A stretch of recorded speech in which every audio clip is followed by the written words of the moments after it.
Welcome in, everybody.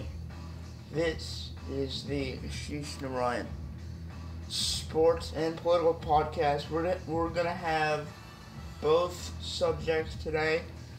Loaded show, a lot of intertwined subjects between both sports and politics today. Lots to get into. First of all, hopefully all of you are having a great summer vacation. Game 4. Perhaps what'll be what I hope won't be the last game of the NBA Finals for the 2018 season. Obviously, it's been disappointing from a ratings standpoint, but I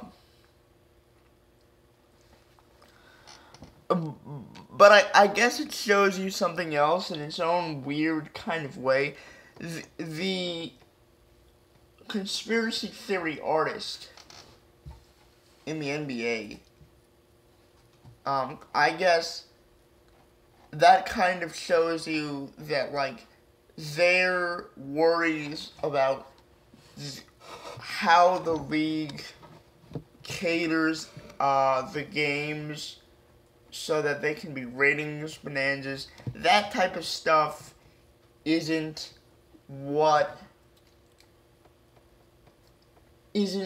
drives the league in terms of that it is actual competition, because with three of the greatest players on the planet, four of the top 10 players, most definitely, I believe. LeBron James, Kevin Durant, Klay Thompson, Steph Curry. The NBA would definitely not want 2 5-game series in a row. This may even be a sweep.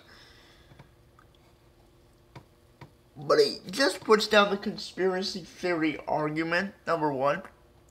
Number two, it makes you look back at that 2016 decision to suspend Draymond Green for Game 5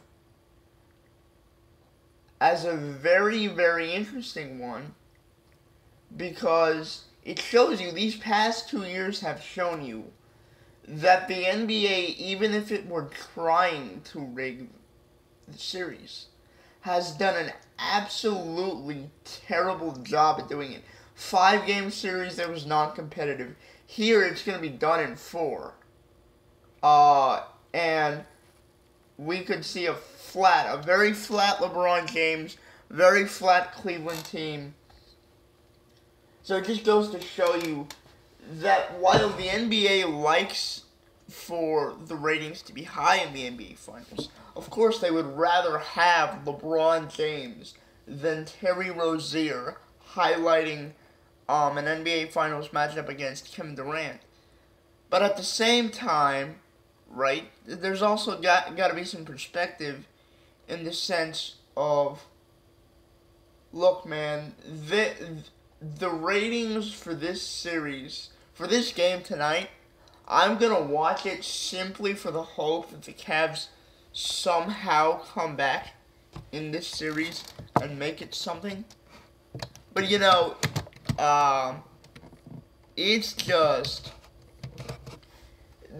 two terrible NBA Finals in a row.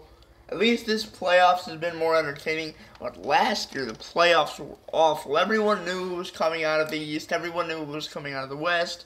It wasn't a very difficult road to the finals. Yeah, a couple finals games were interesting. Games 3 and games 5. 1 and 2 and 4 were blowouts. In the end, a really non-competitive series. Both of them were.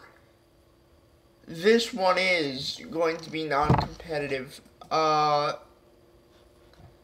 me to pick against LeBron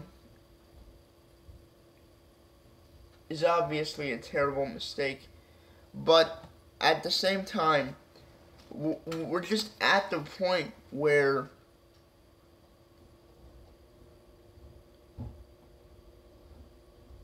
we're just at the point where this man would cement himself as the greatest player to ever live if he did this.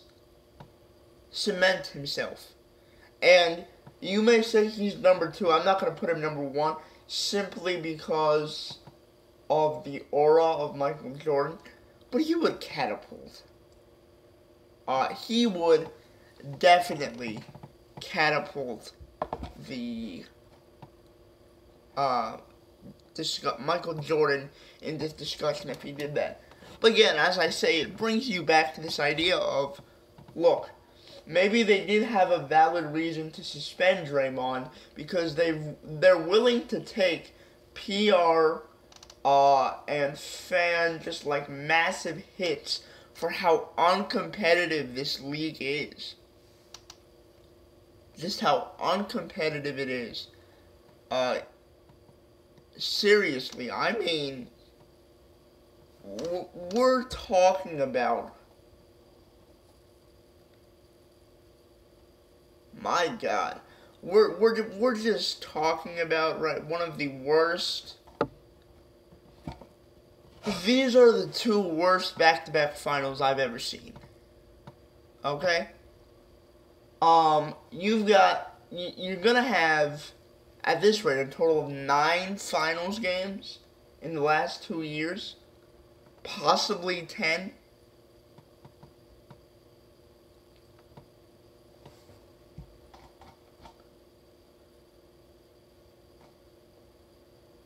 Like, this is a joke.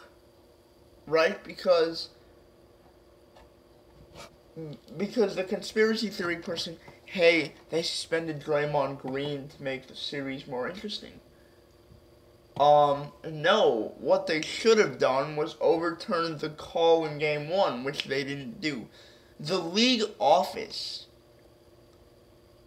is just one of these stupid, the league office, I shouldn't say they're stupid, but the assumption, right, that they're trying to fix this series or that they try to fix the playoffs is ridiculous.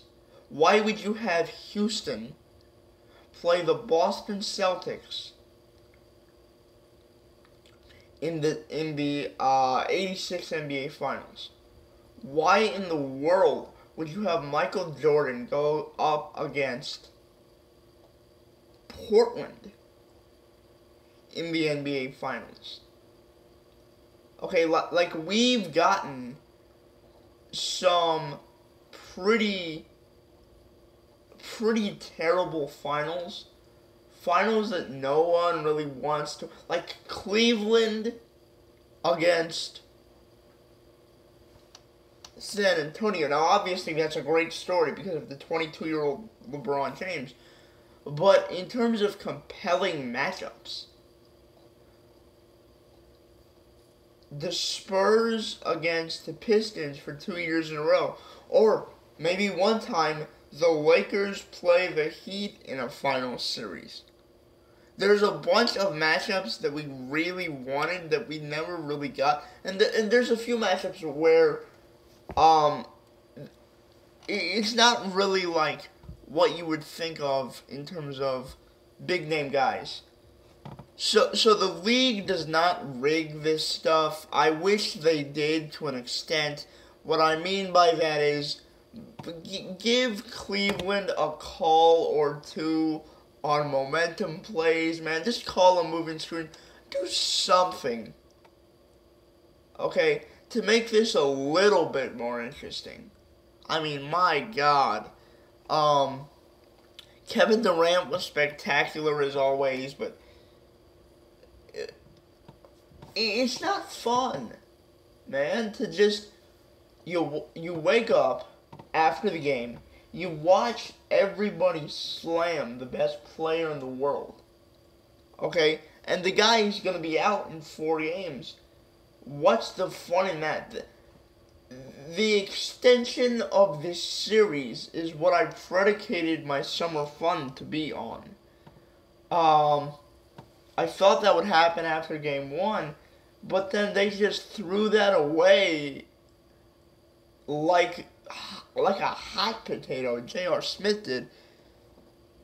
You know, I just, you know,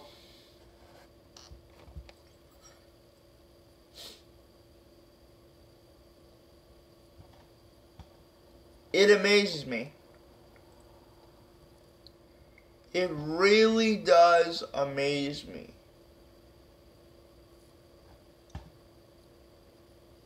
That people would say the NBA is rigged. After this result, half of the people that I've heard aren't going to watch Game 4 because everyone thinks Cleveland is going to lose. Now, I hope they don't. No one hopes they do. But it's almost like you're just waiting for the inevitable, which you never want to happen, especially when the best player in the world is the victim at this point.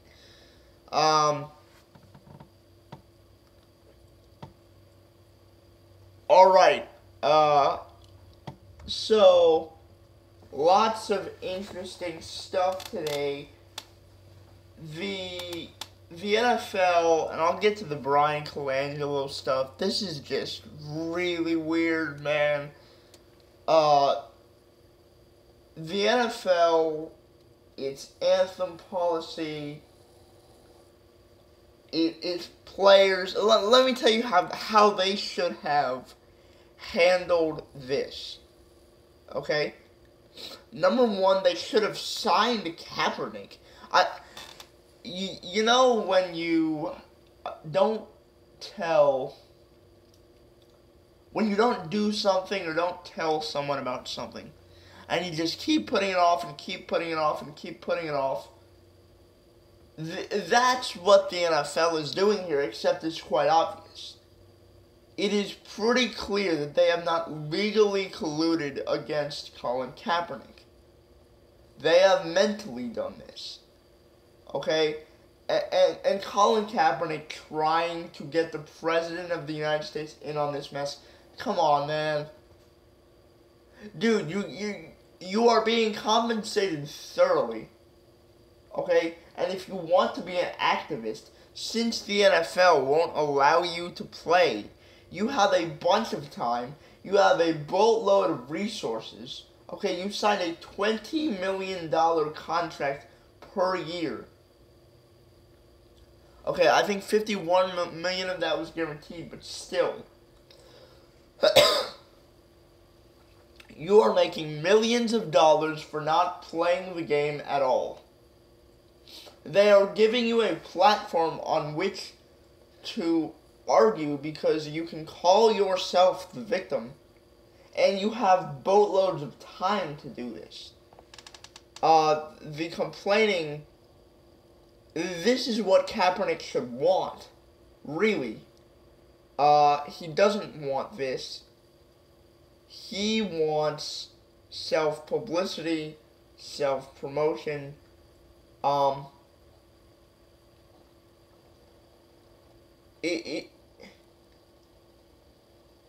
it's just almost hard for me to describe how much the NFL has botched this. I haven't talked about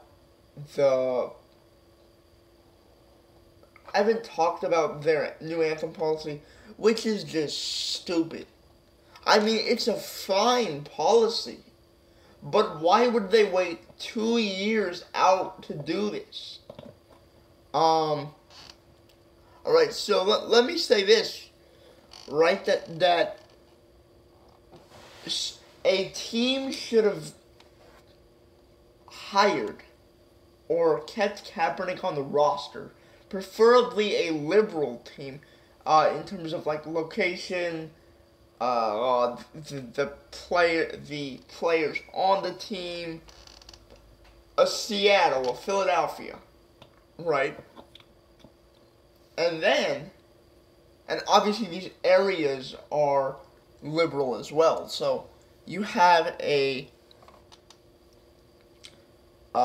you have a friendly demographic as well to Colin Kaepernick. You sign him, you know it's going to be a ratings bust, so just try him out for a couple times. Look, he wasn't a great quarterback to start with. He throws 59.8% completion percentage. 59.8%. That won't cut it. And it was going down. His athleticism was going down as well. What made him a great quarterback was the fact that he was a dual threat kind of guy. But he is just... His incompletions were now turning into turnovers. His athleticism was reducing. There are a bunch of things here that could factor into him not playing like an NFL starting quarterback. What you do by signing him to an extremely liberal franchise with liberal players, with liberal constituents, is you take away the politicalness of it. Okay? You isolate him. He's not a starting quarterback talent anymore. He's not worth it, especially with the fact that he can't throw in the pocket. So you have you give him a shot, he predictably fails, and you release him, you cut him. And at that point, at that moment, you have taken away this entire controversy. He was given his opportunity. He failed. There's no other reason for any team to sign him at all. Adding into the fact that he was a major distraction and ratings bust. It's not major in terms of general television standards, but it's a big deal for the NFL. You could have put this to bed right then with that, along with, while doing this, while giving Kaepernick his shot, you lay out this new anthem policy where it's fresh, where he's one of the first and one of the only people to do it. You don't have this major issue with the political nature of it. What happens as a result? You don't get lawsuits. You don't get the major PR hit. Kaepernick is out of the league, but he really can't sue you because he's been given an opportunity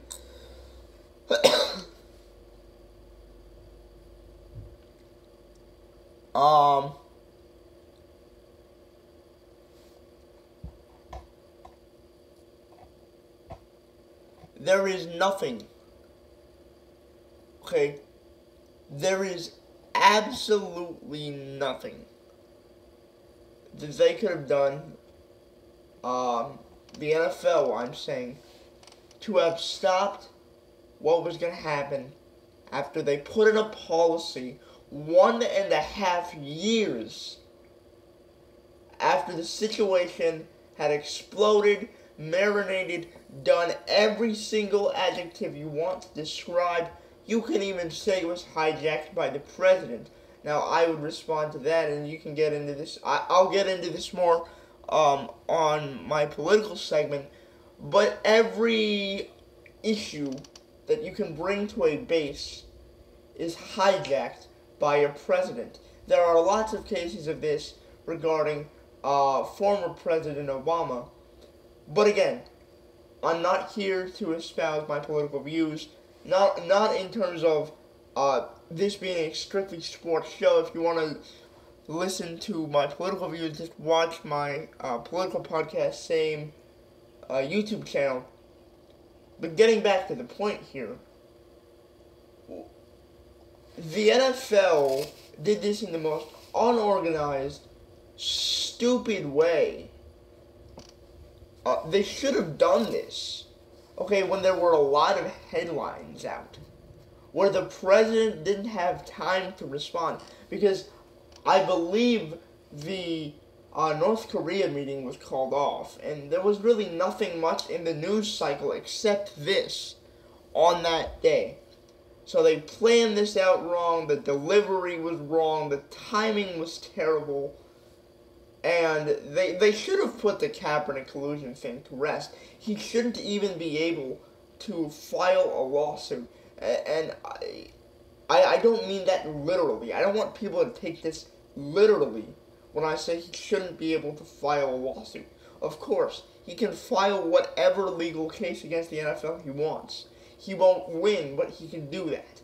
What I'm saying is, it should have never come to this because the NFL was too stupid to see they could deal with this issue by putting him in a legal market. And secondly, this is the question I have.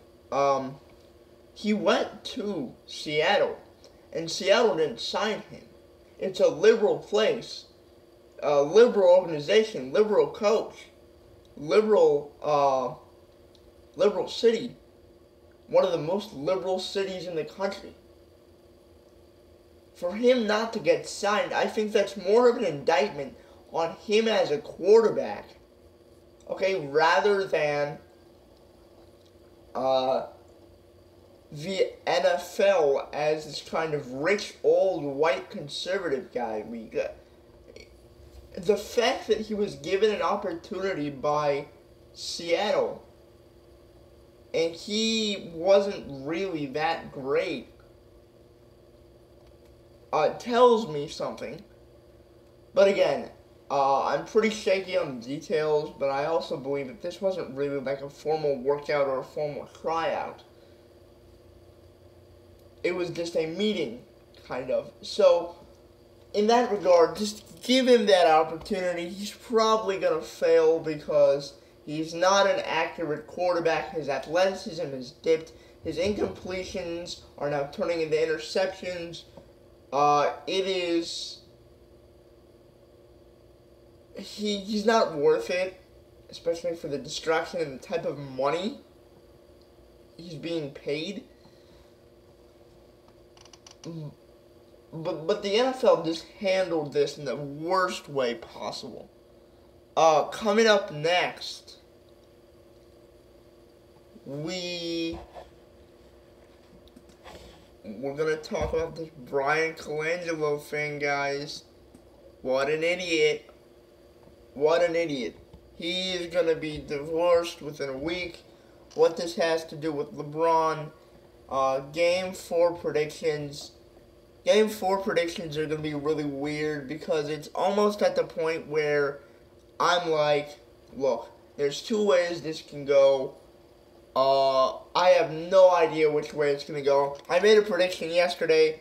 I really had no idea. It's just something that people wouldn't predict that I thought possibly could happen simply due to the emotion of the thing. But you know, it's just so. The Boston-Cleveland series in 2009, there was anxiety, but it never felt like a farewell game. This may literally be a farewell game. This feels like it, I tell you that. From a fan's perspective, I'm not a Cavs fan, but it feels like the end of something. So, yeah, this is going to be one of the most surreal moments in my sports viewing history because the crowd is going to be huge. And LeBron is literally going to be treated like royalty tonight. And for him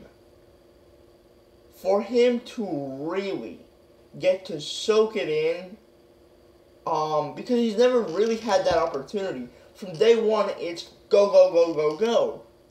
And then he goes to Miami, go, go, go, win championships. He goes back to Cleveland. Obviously, he has that 3 months, and obviously he has that kind of that celebration period. But again, he's got to deliver them a championship. He doesn't the first year, does it in a grueling series the second year, And then 2 days after he wins the championship, Kevin Durant now signs with Golden State. So he never really got a chance to absorb the city's admiration for him. The city never really got a chance to take in LeBron in the sense of just appreciating him as a player. And it all culminates into tonight. For LeBron James being a 3-time champion, 15-year pro, arguably the second greatest player, if not the greatest player in the history of basketball. I know it shocks a lot of people to say this. This is a moment, okay? He will never feel like this on a basketball court again. I don't know how he's going to feel. I just guarantee you it's not going to feel like this. Unless he retires in some sort of way. But even if he does that, it's still not going to feel like this. So that's all coming up next on the Ashish and Ryan Sports and Political Podcast. Sorry for the ending music, guys. We'll be right back after this.